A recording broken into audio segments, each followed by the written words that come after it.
الحمد لله والصلاة والسلام على رسول الله وبعد فكلامنا اليوم عن بعض المسائل المتعلقة بالأضحية. Then our speech tonight is connected to some of the issues of the Udhiyah. Previously we spoke about the encouragement to sacrifice, and then we spoke about the age and the condition of the animal, and then yesterday we spoke about some of the defects which prevent the sacrifice from being sufficient for us. Today the Shaykh is going to bring some more issues that someone might ask, and in fact were asked yesterday and after the class.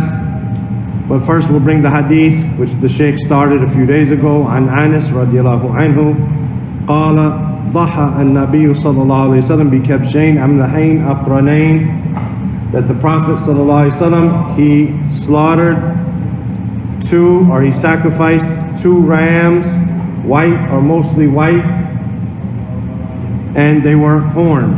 So two horned rams, white or mostly white. ذبحهما بيده, he slaughtered them with his hand. وسمى وكبر, and he mentioned Allah's name and he made takbir. وَوَضَعَ رِجْلَهُ عَلَى سِفَاحِهِمَا, and he placed his foot on their sides. أخرجه البخاري ومسلم. This is narrated by Bukhari and Muslim. The Shaykh Abdullah ibn Salih al-Fawzan hafidhahullah, he says, الحديث دليل على مسائل تتعلق بالأضحية ونوجز أهمها فيما يلي. He says this hadith is an evidence for a number of issues connected to the udhiyah, to the sacrifice, and we're going to summarize the most important of them as follows. أولا أن الأضحية مشروعة في حق الأحياء, that the sacrifice is legislated regarding the rights of those who are living. The rights of those who are living. لأن النبي صلى الله عليه وسلم وأصحابه رضي الله عنهم كانوا يضحون عن أنفسهم وأهليهم, because the Prophet صلى الله عليه وسلم and his companions رضي الله عنهم used to slaughter on behalf of themselves and for their families. وأما تخصيصها بالأموات دون الأحياء, as for specifying that this is for someone who passed away or a group of people who passed away and the living have no mention in that, كما يفعله بعض الناس فلا أصل له, then there is no origin for this, to specify that this is for so and so who passed away, or a group of people who passed away without mentioning anyone living along with it, as some people do today. There is no origin in this. إلا إن كانت وصية فإنها تنفذ, except if it was a wasiyah, something that was left in a will. And we mentioned this early on. If the person left it in a will, I want someone to take my money and sacrifice for me, then it is done. Or if they had an oath that they were going to sacrifice and they passed away before, then it is done on their behalf with their name. But as for us saying, oh, my parents passed away, I want to slaughter and sacrifice for them, no. Rather, you sacrifice for yourself and you include them in the reward. Wallahu a'lam. ثانيا, the second issue, أن الذكر في الأضحية أفضل من الأنثى, that the male is better than the female.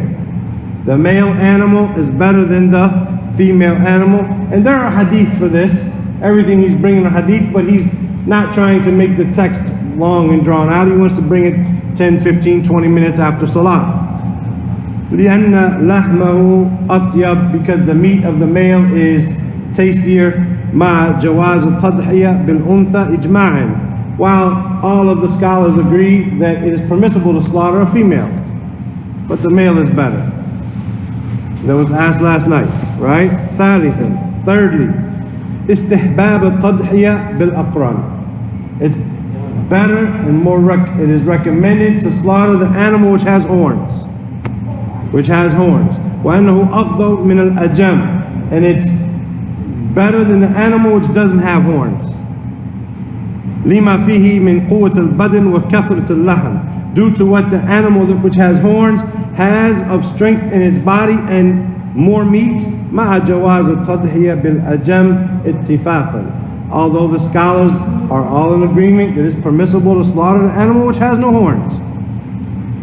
رابعا مشروعية استحسان الأضحية صفة ولونا.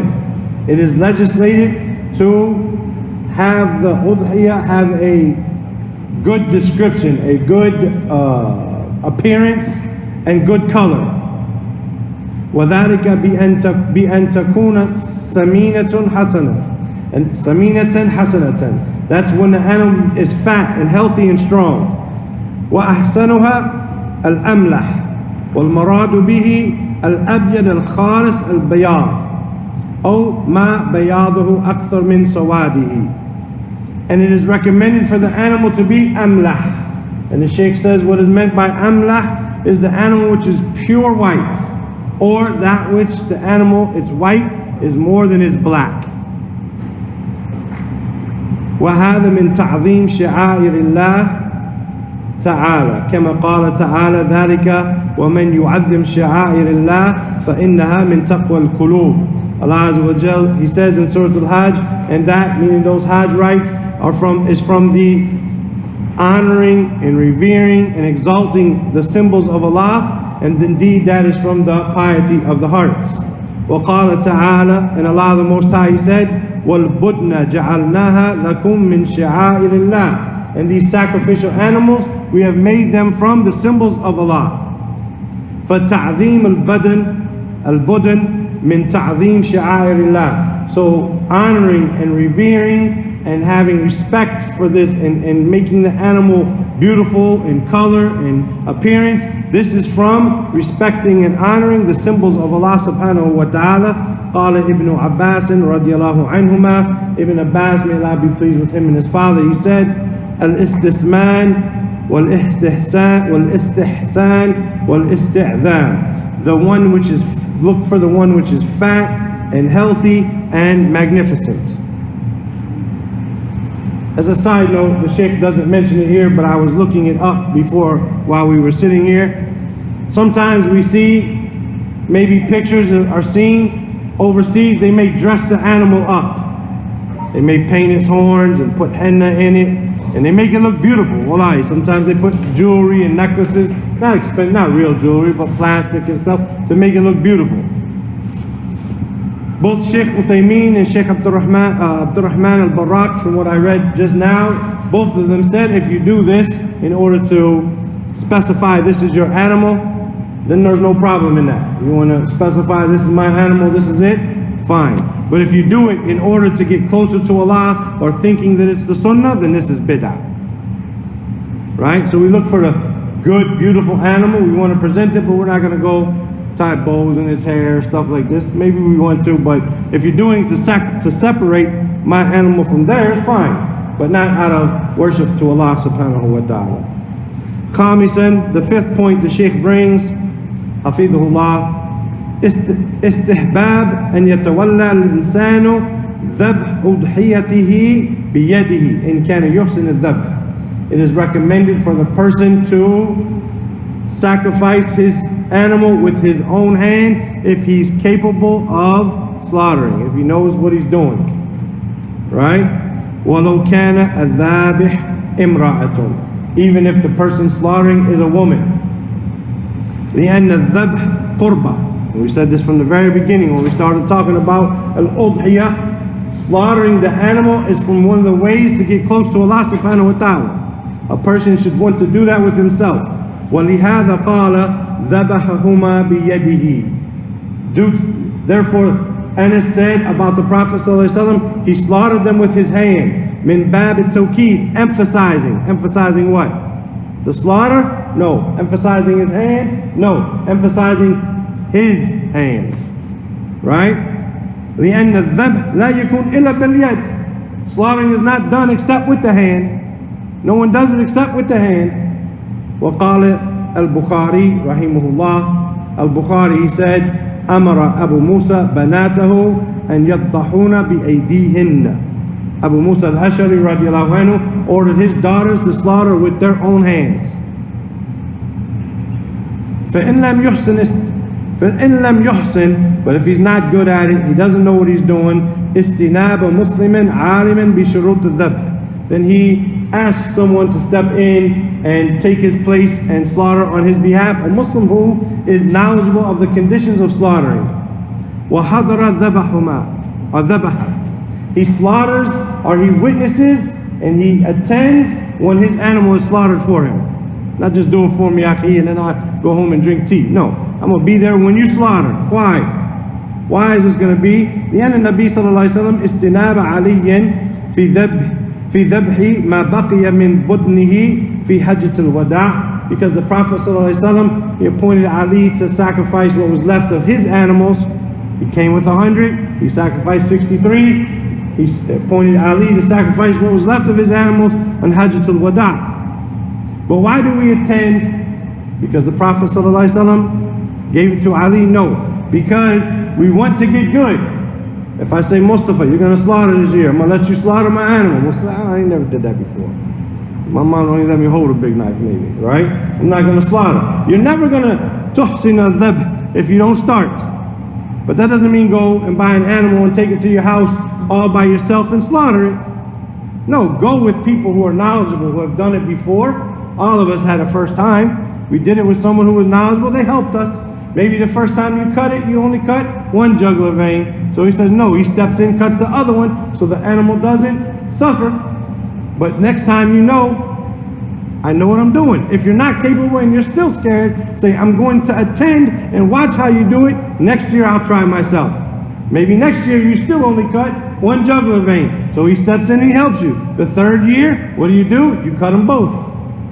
Now you've become someone who is proficient at slaughtering. Right? So don't get scared and just say, I can't do it, I can't do it. Eventually, you'll either learn or you'll just say, I can't, and you'll never do it. And you'll always ask someone else to do it for you. The sixth point that the Shaykh he brings, he says, أن من أراد أن يضحي بعدد فالأفضل ذبحها في يوم العيد.